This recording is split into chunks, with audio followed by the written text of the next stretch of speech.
Wally Blue here. They were recording live at the San Siro Stadium at the scene of the crime.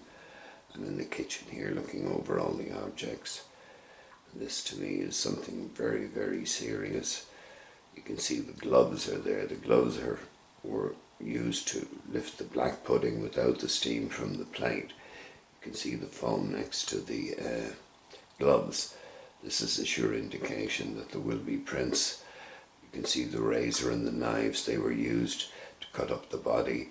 And there's the ashtray, which I think the ashes are in now. I can see some small ashes down on the bottom. As we move across now, you can see the water. The water was contaminated and probably used by someone else, which is not a good sign. This worries me. And last but not least, we'll see the bleach and the bucket. The bucket used has two small little hoojas in it, which are, I'm not too sure what they are, but when we look over at the sink, yes, it's obvious from here at some stage the body was in the sink, because if you look behind it you will see the placemats with the red where still blood is there. It's not more than 24 hours old. And then finally the cup will be telling evidence, because that's the cup that they won when they won the final of the indoor cricket, which is, as you well know, is fairly common now. Further on we can see that we have what would be regarded as the kettle.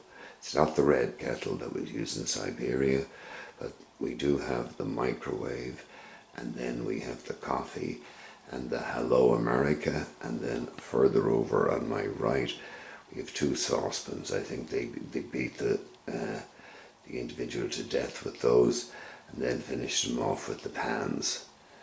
So it looks like this case is a home run from where I'm standing, but then I'm not standing, I'm actually sitting, which could be a little different.